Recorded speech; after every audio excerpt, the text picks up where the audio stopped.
Now, you also bring up inflation, which is going to be a huge topic as the economy moves forward and rebounds out of recession. What can investors do to protect themselves from inflation? Well, I think to protect yourself from inflation, you should do what the Chinese are doing. Because the U.S., Bernanke and those boys are printing trillions of dollars and not telling us about it. I mean, I think it was Bloomberg that just sued the Fed for, you got to open up your books. They're printing all of this money. You should do what the Chinese are doing. The Chinese are buying commodities. They're buying copper, oil, gold, silver, land. They just did that huge Canadian tar sands deal up in Canada. So that's all I've ever done. If you look at my investment portfolio, I started investing in oil in 1966, real estate in 1973, and I have my own gold mine and my own silver mine. So if you're afraid of inflation, which you should be, I would think silver is the #1 investment today. Silver is a smoking deal. And silver at about $15, $16, $20 an ounce, average Joe can do it. You just cut out your Starbucks for a while and go buy some silver. You're in the game. Silver is one of the biggest things against inflation you'll ever see. Great investment. Are you personally buying silver? Absolutely. I mean, I've been buying it for years, so I just love silver. But I was buying it at $3 an ounce. Today it's about 15. The reason I like silver is this. #1, gold is hoarded. It's just stuffed away. It has no value to it. Silver is an industrial commodity. It means it's used in cell phones, cameras, computers. It's used everywhere. So that means today what's really interesting is that there is more gold on planet Earth than silver. It's fantastic.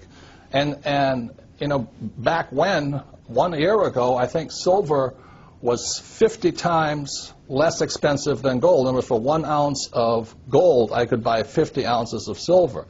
Today, 1 ounce of gold will buy 70 ounces of silver, which means silver is a bargain today.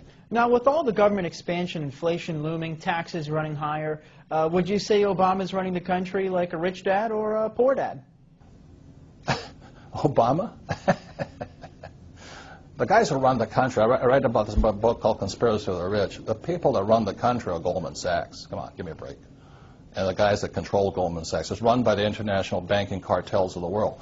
The Federal Reserve Bank is not a bank. It is owned by the richest European and some Saudi money in the world. And the Federal Reserve Bank is the one that has caused this crisis. The Federal Reserve Bank was created in 1913. In 1944, there was a Bretton Woods Agreement. 1971, Nixon took the world off the gold standard. And after that, the Federal Reserve Bank controlled the world. And they could flood the world with fiat money. I mean, currency, that's paper. That's all it is.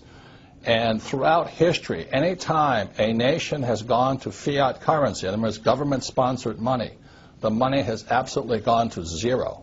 It has no value. So that's why you see gold fluctuating right now and silver fluctuating right now, oil fluctuating right now. It's because the world, the smart money knows the U.S. dollar is trash. I don't think Obama can do anything because he doesn't control the world. Goldman Sachs does. Robert Kiyosaki, best-selling author, investor, motivational speaker, and inventor, author of the upcoming book, Conspiracy of the Rich. Robert, thank you so much for coming on the program today. Thank you. This has been an interesting experience. Thank you. Signing off, I'm Dan Mandrew for Newsmax TV Money.